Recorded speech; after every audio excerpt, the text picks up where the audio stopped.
Yeah, chapter 35. From the central command position, Holt and Eric watched as the smooth drill of the archers caused havoc among the Temujai ranks. Now that the attacking force was aware of them, Will's men had no chance to repeat the devastating casualties of those first 3 volleys that had all but wiped out a complete Ulan. But the regular massed fire of 100 archers in Will's accurate direction was breaking up attack after attack. In addition, the Temujai now realized that their own favorite tactic had been effectively countered. If they sent one group into close combat while another stood off to provide covering fire during the withdrawal, they knew that the second group would instantly come under fire from the archers on the Scandinavian right flank. It was a new experience for the Temujai. Never before had they encountered such disciplined and accurate return fire. But they were no cowards, and some of the commanders were now substituting raw courage and ferocity for tactical ploys. They began to storm towards the Scandinavian line, abandoning their bows and drawing sabres, trying to break through in close-in fighting, determined to bury the Scandinavians under sheer numbers if necessary. They were brave and skillful fighters, and against most adversaries they might have faced, their ploy would probably have succeeded, but the Scandinavians revelled in hand-to-hand fighting. To the Temujai, it was a matter of skill. To the Northerners, it was a way of life. "This is more like it," Eric bellowed cheerfully as he moved forward to intercept 3 Temujai scribbling over the earthen bulwark. Holt felt himself shoved to one side as Ragnar rushed to join his comrade, his own battle axe causing terrible havoc among the small, stocky warriors who were swarming over their position. Holt stood back a little, content to let the Scandinavians take on the brunt of the hand-to-hand fighting. His gaze roamed outside the area of immediate engagement until he saw what he was looking for. One of the Temujai marksmen, recognized by the red insignia on his left shoulder, was searching the milling crowd of men for the Scandinavian leaders. His eyes lit on Ragnar as the Obergel called more of his men into the breach the Temujai had forced. The recurve bow came up, the arrow already sliding back to full draw, but he was 2 seconds behind Holt's identical movement, and the ranger's huge longbow spat its black painted shaft before the Temujai had reached full draw. The rider never knew what hit him as he tumbled backwards over the withers of his horse. Suddenly, the savage little battle was over, and the surviving Temujai were scrambling back down the earth slope, capturing any horses they could and hauling themselves into the saddles. Ragnar and Eric exchanged grins. Eric slapped Holt on the back, sending him reeling. "That's better," he said, and the Obergel growled agreement. Holt picked himself up from the dirt. "I'm so glad you're enjoying yourself," he said dryly. Eric laughed, then became serious as he nodded his head towards the right flank, and the small group of archers still pouring steady fire into the attackers. "The boy has done well," he said. Holt was surprised to hear that there was a note of pride in his voice. "I knew he would," he replied quietly, then turned as Ragnar dropped a ponderous arm around his shoulders. He wished the Scandinavians didn't have to be quite so touchy-feely in expressing their feelings. Built the way they were, they put normal people at risk of serious damage. "I've got to admit it, Ranger, you were right," the Obergel said. He swept his arm around the formations. "All of this, I don't think it was necessary, but I can see now that we would never have stood a chance against these devils in an open conflict. As for your boy and his archers," he continued, gesturing towards Will's position, "I'm glad we looked after him when we first caught him."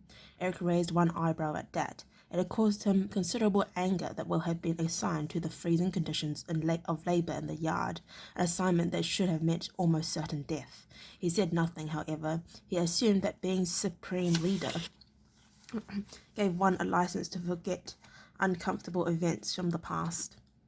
Holt was studying Will's position with a critical eye. The defensive line in front of the archers was still well manned. Of all the Scandinavian positions, it seemed to have suffered the lowest number of casualties. Obviously, he thought, the Uhlans were avoiding direct confrontation at that point. They'd seen what had happened to the troops that had charged directly at the archers, but he knew that the Temujai general couldn't allow the situation to continue. He was losing too many men, both to the constant volleys of arrows and in the desperate hand-to-hand fighting with the Scandinavians. Soon he would have to do something to nullify the unexpected problem posed by the archers. He would have been interested, but not surprised to know that Mr. H's thoughts were running on pretty much the same lines. The general cursed softly as he studied the casualty reports brought in by his staff. He turned to Mr. N, his deputy commander, and indicated the sheet of parchment in his hand. "We cannot go on like this," he said softly. His deputy leaned towards him, turning the sheet of hastily scribbled casualty figures so that he could read it. He shrugged. "It's bad," he agreed, "but not disastrous. We still have the numbers to defeat them, archers or no archers. They can't stand against us indefinitely." But Mr. H shook his head impatiently. Mr. N had just confirmed what he had always suspected. His deputy was a capable leader in the field, but he lacked the overview necessary to make him a commanding general. "Mr. N, we've lost almost 1,500 men, either killed or wounded. That's nearly a quarter of our effective force. We could easily lose that many again if we keep on like this." Mr. N shrugged. Like most Temujide senior officers, he cared little for the size of his casualty reports, as long as he won the battle. If Temujide warriors died in battle, he thought, that was their role in life. Mr. H saw the gesture and correctly interrupted the thinking behind it. "We're 2,000 kilometers from home," he told his deputy. "We are supposed to be subjugating this frozen little corner of hell so that we can mount an invasion of the arid land. How do you propose that we do that with less than half the force we started with?" Again, Mr. N shrugged. He really didn't see the problem. He was accustomed to victory after victory, and the idea of defeat never occurred to him.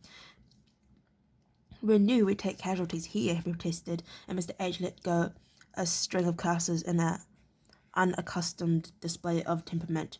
"We thought this would be a skirmish," he spat angrily, "not a major engagement. Think about it, Mr. N. A victory here could cost us so much that we might not even make it home again." That was the uncomfortable truth. The Temujai had 2,000 kilometers to cover before they reached their homeland on the steppes once more, and all 2,000 were across hostile, temporarily conquered territories whose inhabitants might welcome the opportunity to rise up against a weakened Temujai force. Mr. An sat his horse in silence. He was angry at the tone of rebuke in his commander's voice, particularly in front of the other staff officers. It was a gross breach of Temujai behavior for Mr. H to speak to him in such fashion. "So, what do you propose?" he asked finally. For a long time the general didn't answer. He gazed across the intervening space to the Canadian lines, looking from the command position in the center of the line to archers drawn up on his left, the Canadian right wing. Those two positions, he knew, held the key to this battle. Finally he turned to his deputy, his mind made up.